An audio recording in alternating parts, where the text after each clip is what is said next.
Good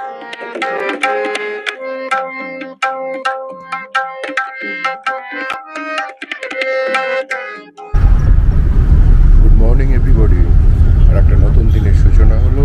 আমরা গৌহাটি শিলংয়ের ট্যুরের আজকে চতুর্থ দিন, সেই হিসেবে ধরলে আজকে তৃতীয় দিন এবং আজকে 21শে জুন 2026। আমরা আজকে সকালে যেটা ঠিক করেছি সেটা মহানন্দা টেম্পল, রোপওয়ে এবং কামাখ্যা মন্দির যাবো। তবে কামাখ্যা মন্দিরের ব্যাপারে যেগুলো শুনলাম সেটা হচ্ছে কামাখ্যা মন্দিরে অনেকটা আগেই গাড়িকে দাঁড় করিয়ে দিচ্ছে। সেখান থেকে প্রায় বোধহয় 3 কিলোমিটার মতো হেঁটে উঠতে হবে পাহাড়ে, আর সেটা আমাদের পক্ষে সম্ভব হবে কিনা দেখে নেবো কি সিচুয়েশান। যাই হোক, আমরা সকালবেলা পিকনিকটা করে বেরিয়ে পড়েছি ম্যাক্সিমাম একটা কারে করে। এখান থেকে আমরা জালুকবাড়ি পর্যন্ত যাবো। জালুকবাড়ি 30 টাকা করে পার হেড নিচ্ছে এবং তার সেখান থেকে আমরা রোপওয়ে বা মহানন্দা টেম্পল ওখানটা যাবো। মহানন্দা টেম্পলের ব্যাপারে যতটুকু জানি সেখানে সম্ভবত ক্যামেরা অ্যালাউ করে না। দেখা যাক সেখানে ক্যামেরা যতটা অ্যালাউ করবো ততটা আমি আপনাদের দেখানোর চেষ্টা করবো। তাহলে চলুন আমরা এই পর্যন্ত রাখি এখানে। এই মুহূর্তে আমরা জালুকবাড়ির দিকে যাচ্ছি। গৌহাটির ক্ষেত্রে একটা সুবিধা আছে কি, এখানে ক্যাব, শেয়ার কার, বাস, এমনি বাস, এসি বাস সব আপনি পেয়ে যাবেন। সেক্ষেত্রে আপনার যাতায়াতের ক্ষেত্রে কোনো অসুবিধে হয় না। জালুকবাড়ি পর্যন্ত এই শেয়ার কারের ভাড়া পার হেড 30 টাকা। জালুকবাড়ি থেকে আমরা গিয়ে নামবো পানবাজারে। গৌহাটি, বর্তমানে গুয়াহাটি নামটি এসেছে অসমীয়া শব্দ গুয়া অর্থাৎ সুপারি এবং হাট অর্থাৎ বাজার থেকে। আক্ষরিক অর্থে এই অর্থ হলো সুপারির বাজার। ঐতিহাসিকভাবে এই অঞ্চলটি সুপারি চাষ ও ব্যবসার একটি প্রধান কেন্দ্র ছিল। বাঁদিকে যে রাস্তাটি দেখা যাচ্ছে এই রাস্তাটি চলে গেছে সোজা কামাখ্যা মন্দিরের দিকে। এটি পানবাজার যাওয়ার পথে পড়বে। আমরা ফেরার পথে এখানে কামাখ্যা মায়ের মন্দিরের দিকে যাব। গৌহাটির ব্যাপারে আরেকটি ইনফরমেশন আপনাদের দিয়ে রাখি। 1983 সালে স্থানীয় ইতিহাস এবং সংস্কৃতির সাথে সামঞ্জস্য রেখে সরকারি বানানের পরিবর্তন করে গৌহাটি থেকে গুয়াহাটি করা হয়, অর্থাৎ GUWAHATI বর্তমানে লেখা হয়, আগে লেখা হতো GAUHATI। গৌহাটির মেন কয়েকটি বেড়ানোর জায়গা হলো উমানন্দ টেম্পল, কামাখ্যা টেম্পল, পবিত্র ওয়াইল্ড লাইফ স্যাংচুয়ারি, দ্বীপের বিল, আসাম স্টেট মিউজিয়াম আর কাজিরাঙ্গা ন্যাশনাল পার্ক। আমরা এখন চলেছি ফেরিঘাটের দিকে। এটা এই উমানন্দ টেম্পল যাওয়ার জন্যে যে টিকিট কাউন্টার আছে এখানে লঞ্চের জন্য, সেই টিকিট কাউন্টারে টিকিট কাটার জন্য লাইন, একটা বিশাল লাইন। আসলে আগামী বুধবার অর্থাৎ সম্ভবত 24 তারিখে অম্বুবাচী পড়ছে, সেই উপলক্ষে এখানে প্রচণ্ড ভিড় হয়। সারা ভারতবর্ষ থেকে শুধু নয়, সারা পৃথিবীর বহু দেশ থেকে লোক আসে এখানে দেখার জন্য। এবং এই ব্রহ্মপুত্র নদীর ধারটায় প্রচুর ক্যাম্প মতো তৈরি হয়, কারণ হোটেলের পর্যন্ত জায়গা হয় না। রাস্তায় ঘাটে বিভিন্ন জায়গায় চতুর্দিকে মানুষ শুয়ে অপেক্ষা করে সেই মন্দিরে খোলার অপেক্ষা করে এবং সেখানে পুজো দেওয়ার জন্যে। এখন আমরা এখানে লাইন দিচ্ছি, দেখা যাক কটার সময় আমরা সেই মন্দিরে যাবার জন্য টিকিট পাই এবং যেতে পারি।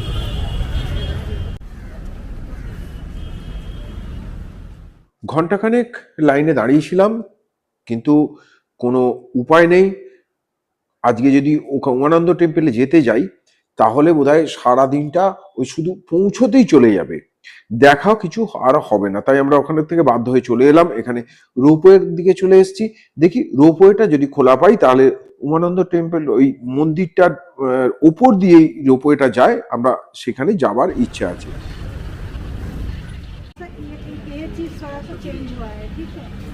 8:30 থেকে 4:30 পর্যন্ত এখানে রোপওয়ে চলে। তার মাঝে 1টা থেকে 1:30 পর্যন্ত হচ্ছে দুপুর 1টা থেকে 1:30 পর্যন্ত লাঞ্চ টাইম। সেই হিসেবে আমরা এখন এসেছি জাস্ট একটায় ঢুকেছি, অর্থাৎ লাঞ্চ টাইম হয়ে গেছে। এখনও আধ ঘন্টা এখানে ওয়েট করতে হবে। এখানে রোপওয়ের ভাড়া পার হেড 100 টাকা করে, আপ অ্যান্ড ডাউনে 200 টাকা।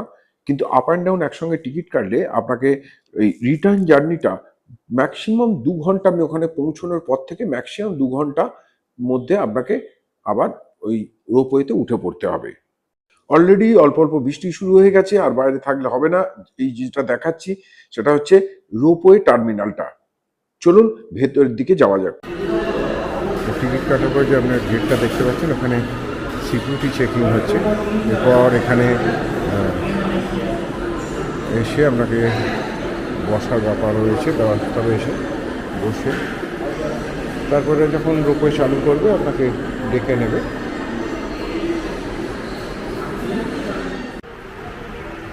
রোপওয়ে দাঁড়িয়ে আছে, আমরা এই মুহূর্তে লাইনে আছি। এখানে রোপওয়ের সাইজটা যথেষ্ট বড়, আর যতটুকু শুনলাম বা জানতে পারলাম তাতে প্রায় 22-23 জন একসাথে এই রোপওয়েতে নিয়ে রোপওয়েটা স্টার্ট করবে। অলরেডি বাইরে প্রচন্ড জোরে বৃষ্টি শুরু হয়ে গেছে। সামনে যে দ্বীপ মতো দেখা যাচ্ছে এটাই উমানন্দ টেম্পল। এই দ্বীপটাতে উমানন্দ টেম্পল রয়েছে, আর আমরা তার ওপর দিয়ে বেরিয়ে যাব। আর নিচে নদীটা হলো ব্রহ্মপুত্র নদী।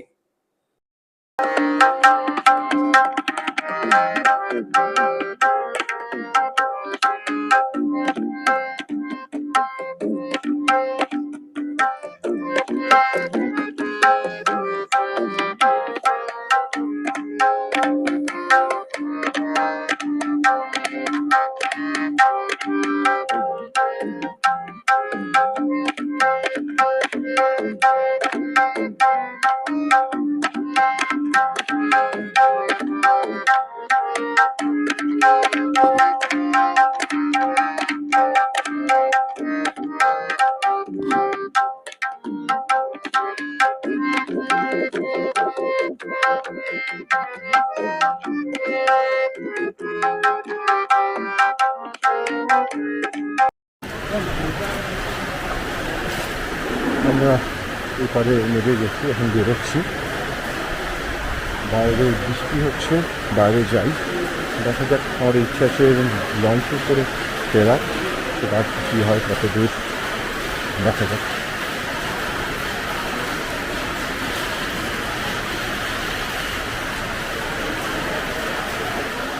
এসেছি রোপওয়ে যাব লঞ্চে করে, তাই এখন চলেছি লঞ্চ ঘাটের দিকে। घाट जल्दी जाइए अभी 15 में छोड़ेगा 2:15 में। আচ্ছা আচ্ছা আচ্ছা।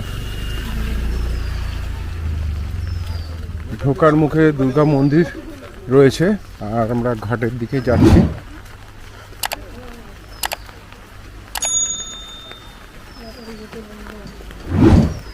আরে এটা তো আর লাস্ট লঞ্চ নয়, চিন্তা কি, নাহলে এর পরের লঞ্চে যাবো আর কি।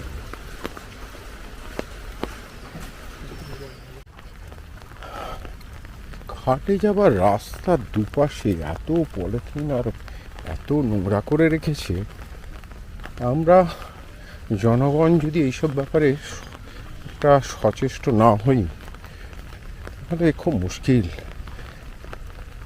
ঘাটের যাবার রাস্তাটা একদম নোংরা হয়ে আছে। এতে কি অবস্থা দেখুন, নোংরা করে দেখুন চতুর্দিকে।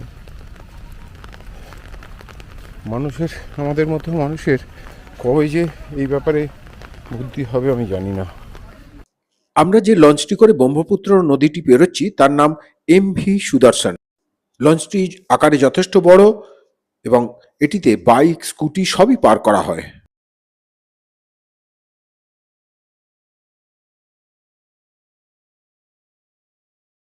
ভেতরে সুন্দর বসার ব্যবস্থা আছে, তবে ছবি তোলার স্বার্থে আমরা ছাতা মাথায় দিয়ে বাইরেই আছি।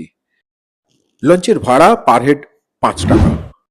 সামনের দ্বীপটি হলো উমানন্দ টেম্পল, তবে এবারে আর হলো না, সামনেবারের জন্য তোলা থাকলো। অলরেডি আমরা ঘাটে পৌঁছে গেছি। লঞ্চে পেরোতে খুব একটা বেশি সময় লাগলো না, তবে চলুন বাইরে বেরিয়ে বাকি কথা হোক। লঞ্চ থেকে নামার পরে আমরা তিনজনেই একটু পেটটাকে ভর্তি করে নিলাম। লাঞ্চ বলতে আমরা না, দুপুরবেলা ভাত আমরা খাইনি, তবে চাউ খেয়ে নিলাম, এগ চাউ তিনজনে খেলাম, আর একটু কোল্ড ড্রিঙ্কস। এখন আমরা এসি বাসে চলেছি কামাখ্যা মন্দিরের উদ্দেশ্যে। ভাড়া মাথা পিছু 15 টাকা। আমরা প্রায় চলেই এসেছি, দেখা যাক সেখানে গেলে কি পাওয়া যায় বা কি সিচুয়েশন।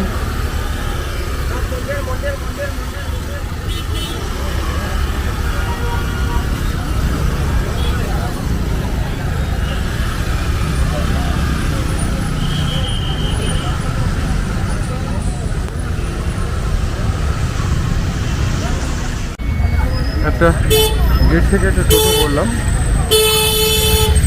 150 টাকা নেবে বললো, তুলে দিচ্ছে, গেটটা যাবে, এবার মনে হয় না পুরোটা যাবে, দেখা যাক যতটা যায় ততটাই, কারণ অনেকটাই উঁচুতে উঠতে হয় তো, হেঁটে এতটা ওঠা আমাদের মতো এদের যারা ট্রেক ফেক করে তাদের ঠিক আছে, হঠাৎ করে একদিন এরকম ওঠা এটা সত্যি খুব টাফ। তাই দেখা যাক।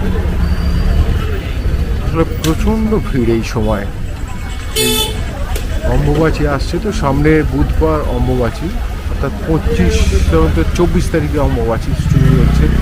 রাস্তায় ট্রিমিন্ডাস ভিড় এই জায়গাটায়, শয়ে শয়ে মানুষ এখানে এসেছে, মানে হোটেলে থাকার জায়গা হয় না, রাস্তার সাইডে পলিথিন পেতেও এখানে শুয়ে থাকে, পরে পলিথিন খাটিয়ে, এবং প্রচুর ভান্ডারা হয় এখানে, যার জন্যে খাওয়ার ক্ষেত্রে অসুবিধা হয় না। ভান্ডারা দিয়ে সেই খাবারটা তাদের খাবার খেয়ে নেয়।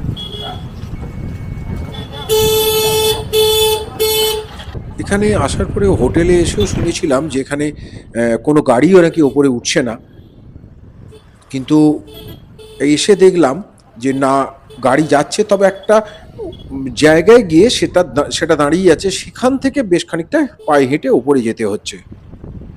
কামাখ্যা মন্দির হলো 51টি সতীপীঠের অন্যতম একটি পীঠ। এটি নীলাচল পর্বতের পশ্চিমাংশে অবস্থিত। এখানে 30টি দেবীর মন্দির আছে। এর মধ্যে ত্রিপুরা সুন্দরী, মাতঙ্গী ও কমলা প্রধান মন্দিরে পূজিত হন, আর অন্যান্য দেবদেবীদের পৃথক মন্দির আছে যেখানে তারা পূজিত হন। হিন্দুদের, বিশেষত তন্ত্র সাধকদের কাছে এই মন্দিরটি অন্যতম প্রাচীন এবং অতি পবিত্র তীর্থক্ষেত্র। প্রসঙ্গত বলে রাখি, পশ্চিমবঙ্গের মুর্শিদাবাদ জেলার কামনগর তিলপাড়া গ্রামে অবস্থিত কামাখ্যাতলা আশ্রম কামাখ্যামায়ের সাধকদের সিদ্ধ সুপ্রাচীন আশ্রম এবং তন্ত্রবিদ্যার জন্য প্রসিদ্ধ।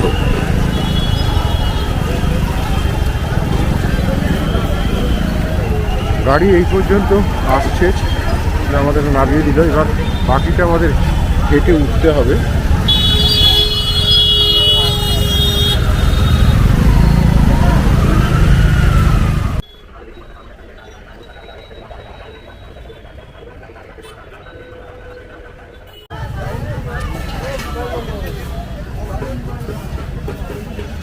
সোজা রাস্তাটা মন্দিরের দিকে গেছে।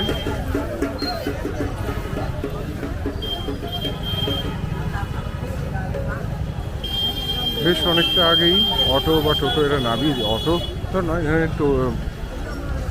বেশ অনেকটা আগেই গাড়ি থেমে যাচ্ছে, আর এখান থেকে হেঁটেই যেতে হবে।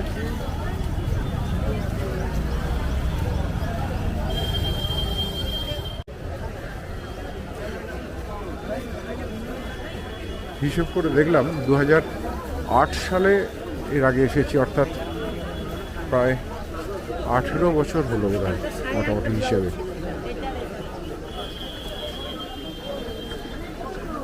তখন এত দোকানপাট এখানে ছিল না, এমনকি এত হোটেলও ছিল না। প্রচুর হোটেল হয়েছে এখানে মন্দিরের পাশেই একদম।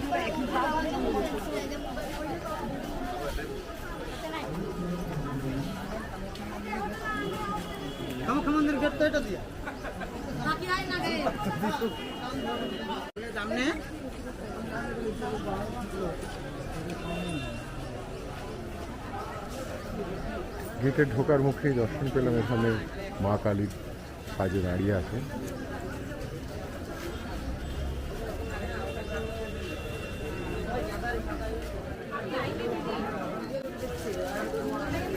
কামাখ্যা হচ্ছে তন্ত্র সাধনার পীঠস্থান, তাই এখানে প্রচুর সাধু সন্তদের দর্শন পাওয়া যায়। তার উপর আবার এই মুহূর্তে অম্বুবাচীর যোগ, অর্থাৎ মাত্র 2-3 দিন বাদে অম্বুবাচী, তাই এখানে সাধু সন্তদের দর্শন প্রচণ্ড পরিমাণে এখানে আমরা দেখতে পাবেন।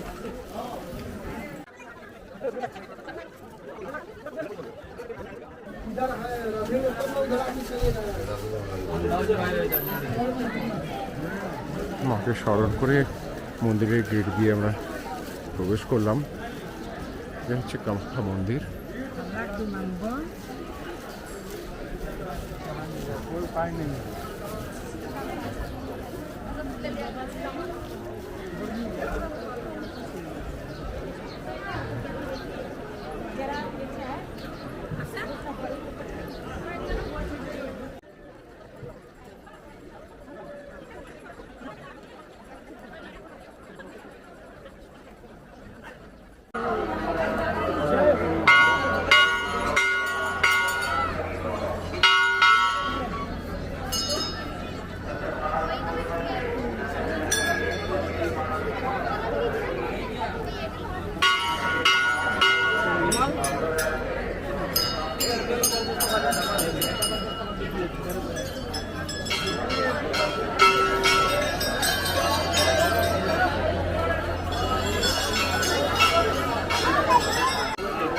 বাঁদিকে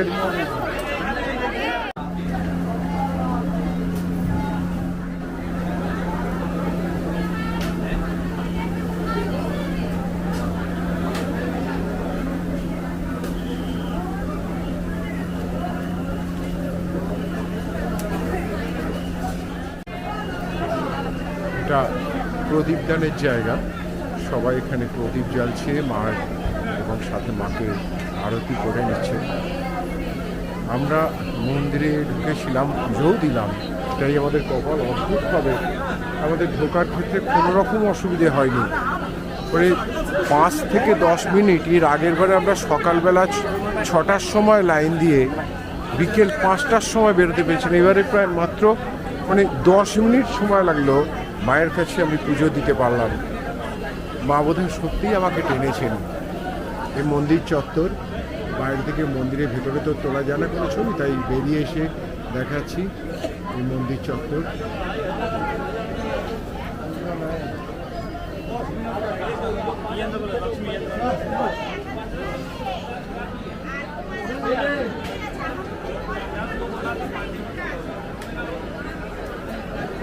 সারা বছর ধরে দূর দূরান্ত থেকে মানুষ আসে মায়ের দর্শন পেতে।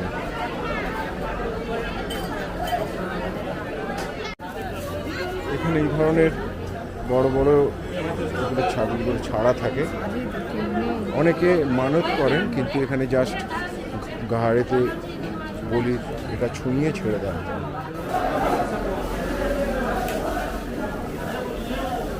चलो चलो এটা হাঁড়ি কাঠ। এটাই বলিদানের ঘর, এখানেই বলি দেওয়া হয়।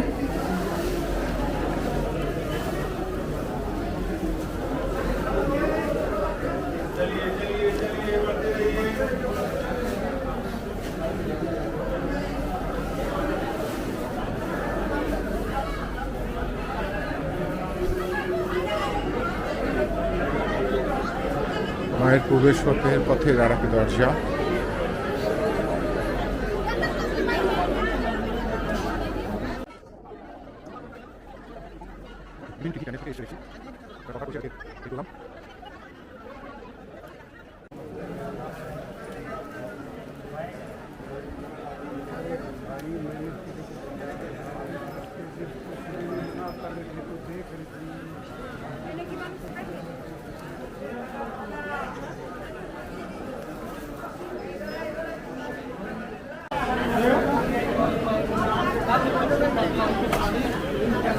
মায়ের মন্দির সাজানোর জন্য এখানে ফুল মালা এগুলো দিয়ে সমস্ত রেডি হচ্ছে, যে জায়গা সমস্ত জিনিসগুলো।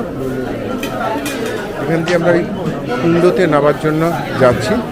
কুণ্ডর জল আমরা পবিত্র, সেটা মাথায় নেব।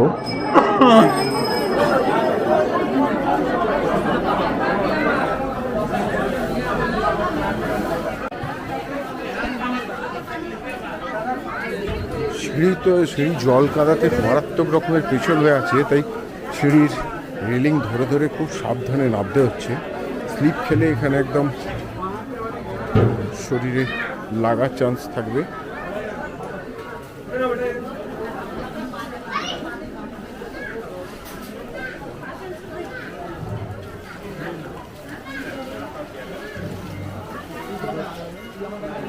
এখানে বহু মানুষ এখানে স্নান করে পুণ্য সঞ্চয় করছেন, করে এসে মায়ের মন্দিরে পুজো দিতে যাবে।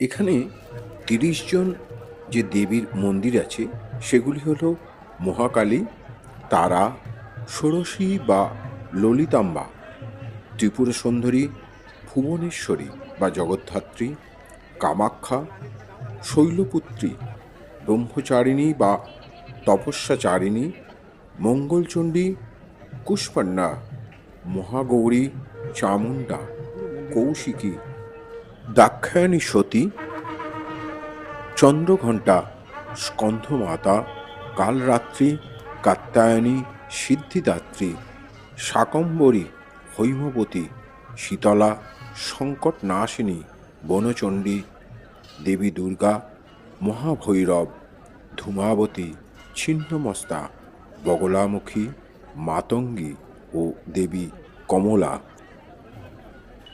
কোনো ভিআইপি লাইন ছাড়া, কোনো টাকা পয়সা আলাদা দেয়া ছাড়া এবং কোনো পান্ডা ছাড়া সরাসরি মায়ের মন্দিরে ঢুকে পুরোহিত দিয়ে পুজো করানো, এটা বোধহয় মায়ের নিজের ইচ্ছা ছিল, তাই বোধহয় সম্ভব হয়েছে। কারণ এসে থেকে যেভাবে শুনছিলাম যে মন্দিরের কাছে যাওয়াই যাবে না, বিশাল ভিড়, অনেক দূরে গাড়ি দাঁড়িয়ে যাবে, সেখান থেকে উঠতে হবে। আর বাস্তবে এসে যখন যেটা দেখলাম এবং মন্দিরে যে 5 থেকে 10 মিনিটের মধ্যে মন্দিরের ঢুকে মায়ের পুজো যেভাবে আমি দিতে পারলাম, সত্যি মা নিজে চেয়েছেন, তাই বোধহয় আমি এই পুজোটা এভাবে দিতে পারলাম। এবার এসে অনেকক্ষণ আপনাদের মায়ের মন্দিরের বাঁ দিকের চত্বরটা দেখিয়েছি, এবারে চলুন ডান দিকের চত্বরটা একটু দেখাই।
মায়ের মন্দির দেখা শেষ করে এবারে আমাদের হোটেলে ফেরার পালা।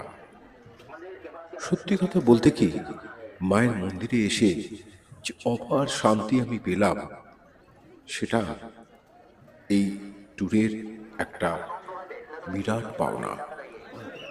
একটা জিনিস সত্যি অনুধাবন করতে পারলাম যে মায়ের ইচ্ছা ছাড়া এখানে মায়ের দর্শন পাওয়া তো দূরের কথা, মায়ের মন্দিরে আসতে পারা অসম্ভব।